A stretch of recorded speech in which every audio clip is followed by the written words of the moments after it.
novo tipo de percepção sensorial. A mídia, mais do que lógica argumentativa e de conteúdo, é uma questão de afeto. É uma lógica afetual que nos ajuda a entender a mídia. Portanto, a mídia é ao mesmo tempo ambiente e recurso, que são elementos de adaptação ao desenvolvimento histórico-cultural. E por que eu digo que é potencial? Porque até agora a mídia, a grande mídia que conhecemos, a mídia do grande público, exceto a mídia participativa das religiões, a mídia está afinada com essa lei estrutural do valor que nos organiza, que é o capital. A mídia é uma fada do capital. A mídia é a boca do mundo do capital. Eu digo a boca do mundo, que é uma expressão usada por Calvino, quando dizia que ele era a boca de Deus. A mídia é também uma boca, mas é a boca do capital e do mercado.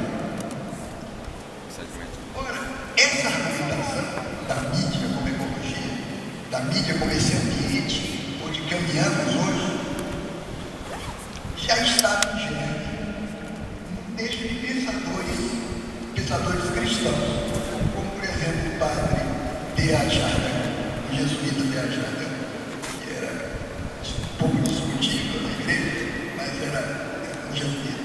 Ou então os sociólogos como Zimmermann.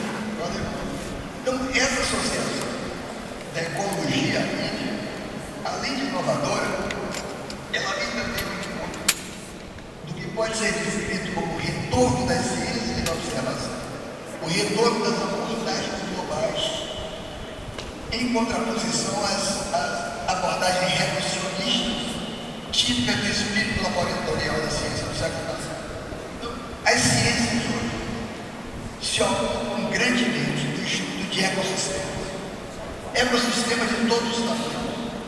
Esses ecossistemas que implicam atividades humanas, você busca compreender com questões de engenharia ecológica. Então, dezenas de milhares de pesquisadores em todo tipo de ciência, física, biologia, ciências sociais, trabalham hoje sobre o sistema Terra e os equilíbrios desse sistema.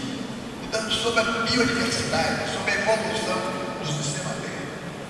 Portanto, uma saída dos laboratórios, levar aos laboratórios para o ecossistema, para entender a Terra como totalidade.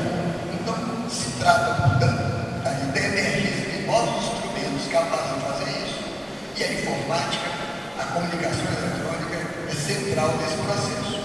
Ora, no tocante à comunicação, é precisamente essa concepção de uma estrutura ecologicamente integrada que se aproxima das teorias referentes à construção social da tecnologia, assim como a teoria do ator-rede, o ator-rede de Bruno, ou as teorias alemãs centradas nas especulações sobre o pós-comunismo.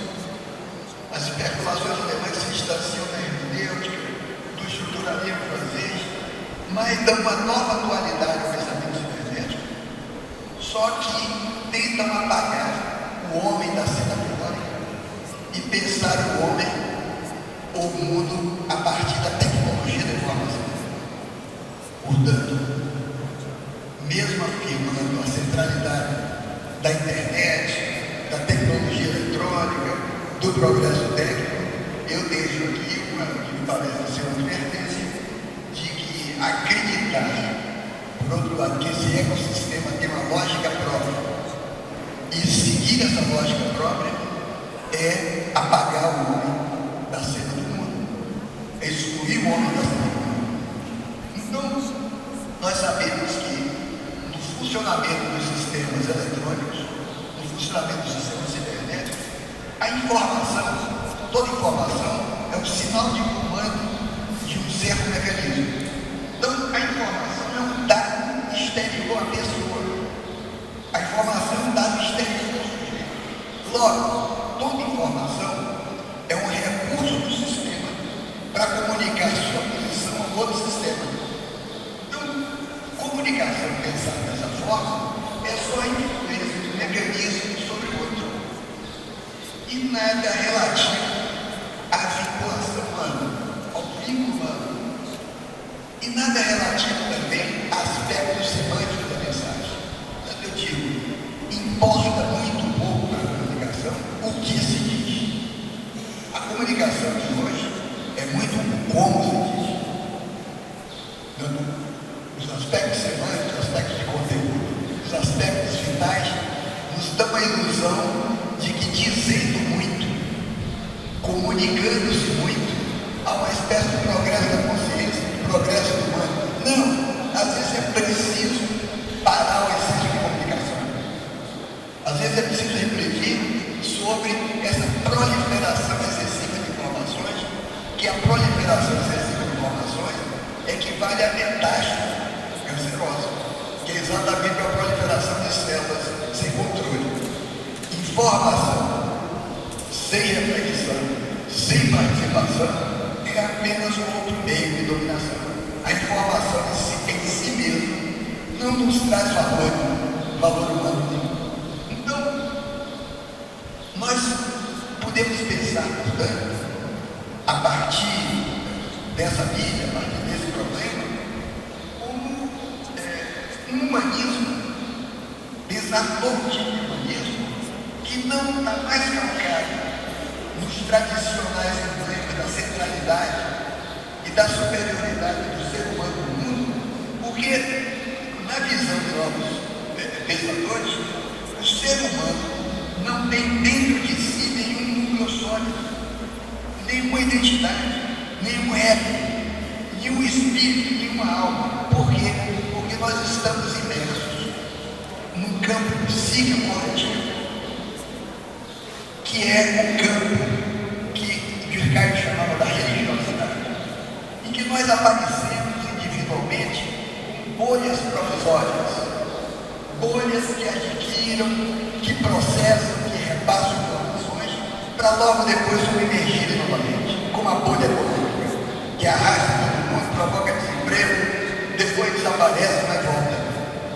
Então, nessa nova constelação da mídia, esse indivíduo ególatra, comprador, exclusivamente comprador, repassador de informações, apesar de toda a modernidade do dispositivo do aparelho, é o ser da queda, é o ser da decadência, porque é uma bolha que emerge e cai fora. Então, essa especificação da metáfora ambiental como intermídio, portanto, a mídia, uma mídia existe isoladamente, a televisão isolada do rádio, da internet, existe um intermídio, existe um sistema.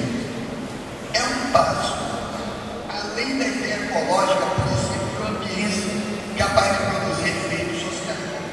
Na realidade, a integração da mídia, potencializada pela comunicação, pela informação eletrônica, provoca da margem a uma reorientação dos modos de pensar.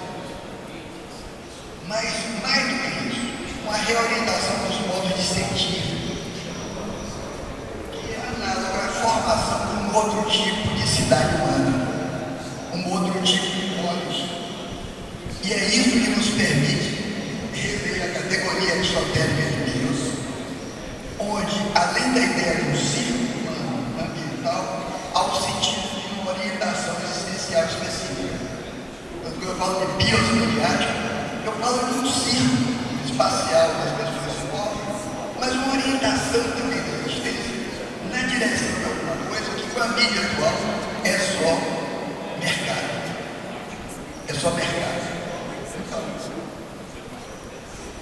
nós vivemos, portanto, hoje nessa imensa bolha tecnológica, mercadológica e financeira, que é um bios virtual, uma existência virtual, e o bios midiático é apenas uma espécie dela.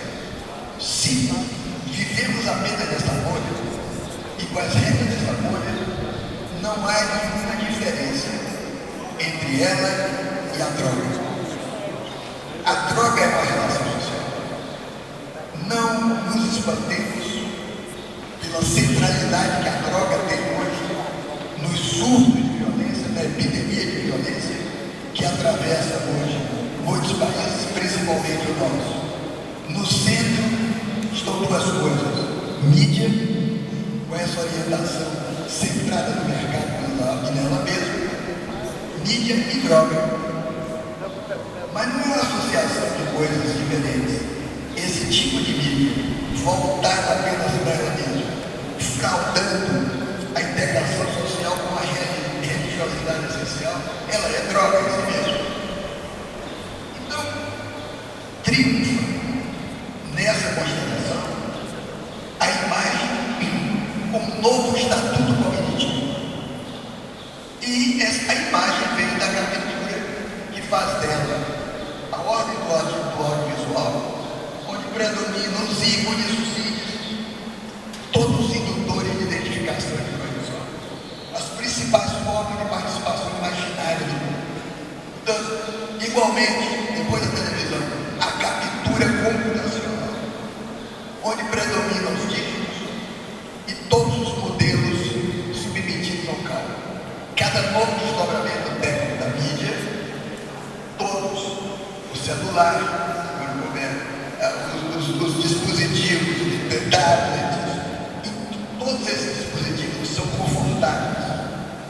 E não estou falando contra o consumo deles, você não pode brigar moralisticamente contra o consumo dos dispositivos dela. Só quero dizer que é uma captura da consciência pelo corpo, pelo cálculo.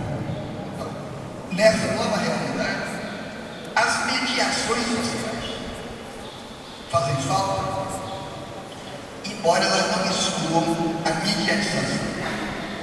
O que é isso?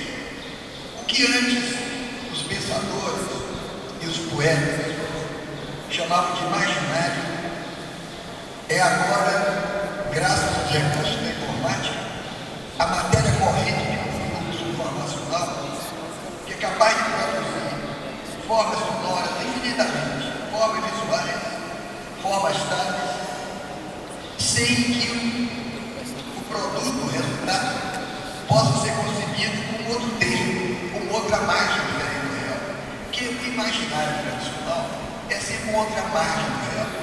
Quando pensamos num continente distante, digamos, um continente mais remoto que não conhecemos, digamos, a África, pensamos nas savanas, em povos diferentes, nos animais, então dizemos, a África é o nosso imaginário. Quando pensamos num termo para onde queremos nos projetar utopiamente, esse outro termo é o imaginário. Há, portanto, uma diferença, entre real e imaginário. Essa idealidade do termo imaginário se materializa hoje no biodiesel. É o imaginário que constitui o próprio solo orgânico do novo tipo de sociabilidade que emerge. E esse imaginário é feito de informação.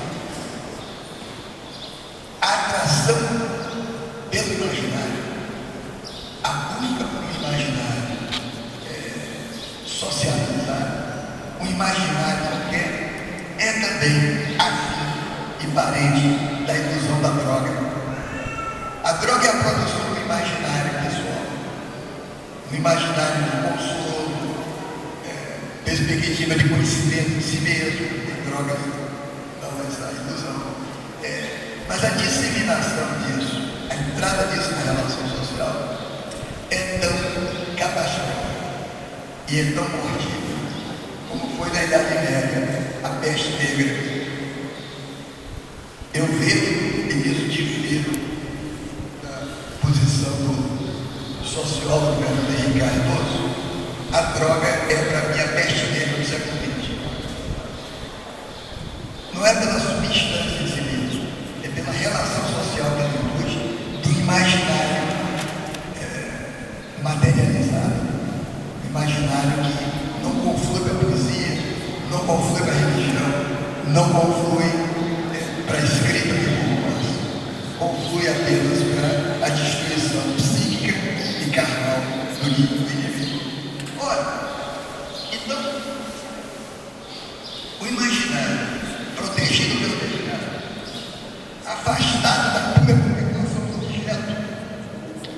se dava na dimensão representativa tradicional, o imaginário se realiza tecnologicamente. O imaginário se une com as representações humanas da vida real.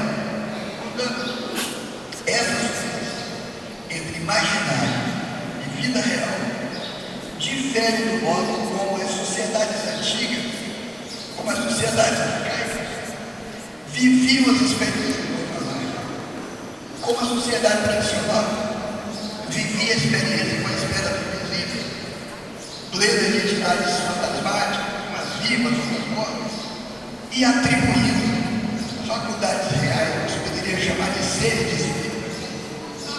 Quando o imaginário se realiza tecnologicamente, a reboque do mercado, ele se investe numa garantia racional, mas não elimina, não consegue eliminar a experiência religiosa. E é isso onde eu queria chegar. A experiência religiosa pode se exprimir na rede eletrônica de maneira muito forte. Não vejo incompatibilidade entre a experiência religiosa e a eletrônica. Eu vejo entremechar. Não é. Então, todas as denominações ditas evangélicas, pentecostalismo e várias outras denominações evangélicas se expandem precisamente em conjunção com o império das imagens televisivas e com os recursos digitais. É exatamente na mesma trilha da alienação do imaginário drogado que se expande um certo tipo de crença. Uma coisa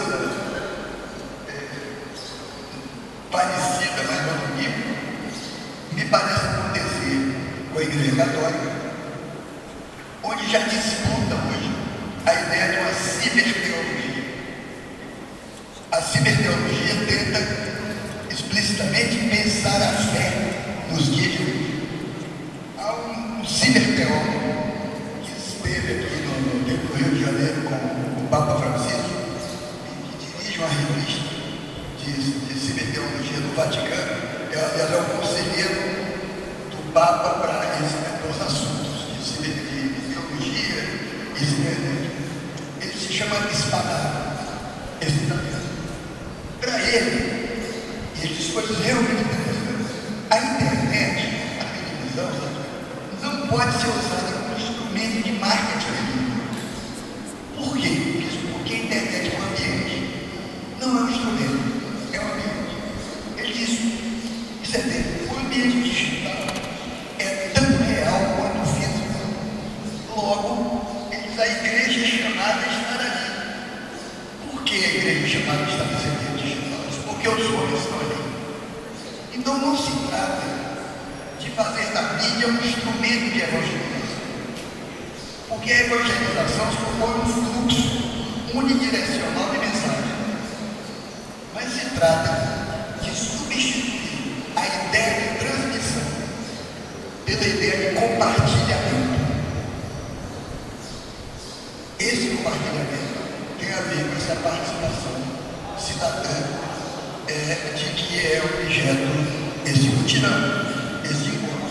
Então, isso é dentro da comunicação digital do Papa.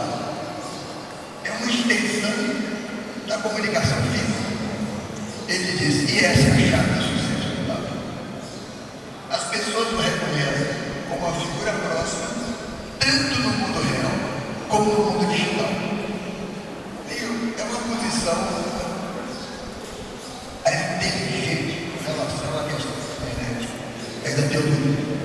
Então, a associação entre mundo real e mundo digital evoca, de alguma maneira, essa identificação que a biopolítica promove entre a dimensão biológica e a dimensão política, onde o filósofo italiano chamado Agamben, Giorgio Agamben, discerne o início da modernidade política. Ele diz, que modernidade é essa? Ele diz, é o fato de um dado biológico ser como imediatamente político e reciprocamente. Dado biológico, dado imediatamente político. Então, é da continuidade histórica desse indício, sobressai a importância das tecnologias informacionais, que agora tocam a vida dos indivíduos por meio das manipulações transgênicas dos elementos, da fertilização in vitro, das clonagens, da guerra bacteriológica e no plano da cultura pública por meio da mídia. Quer dizer, se antigamente nós interpretávamos o homem, nós líamos o homem a partir de seus valores, suas crenças veiculadas em discursos e ações, hoje a leitura se desloca para o mundo. O homem é lido hoje biologicamente a partir do corpo. A decifração do genoma é que indicaria os novos caminhos do humano, e não as crenças, não os valores, não a fé. Decifrando o genoma, já se teria decifrado. Eu tenho da ontem na revista, os americanos que nesse momento estão fazendo uma coisa chamada o capacete de Deus. É um aparelho eletrônico que se põe na cabeça, pressiona uma determinada área do cérebro e o sujeito tem experiências místicas semelhantes a experiências religiosas. Não importa que religião ele pertence, o capacete de Deus aciona uma determinada área cerebral. Quer dizer, até mesmo uma religião pode ser trazida para isso aqui. Só que, no caso da mídia, a máquina pública, a cargo disso, não é mais o Estado. São as máquinas organizacionais, são as empresas, as fundações, e são as máquinas organizacionais do capital, comprometidas com as reorganizações pela tecnologia e pelo mercado.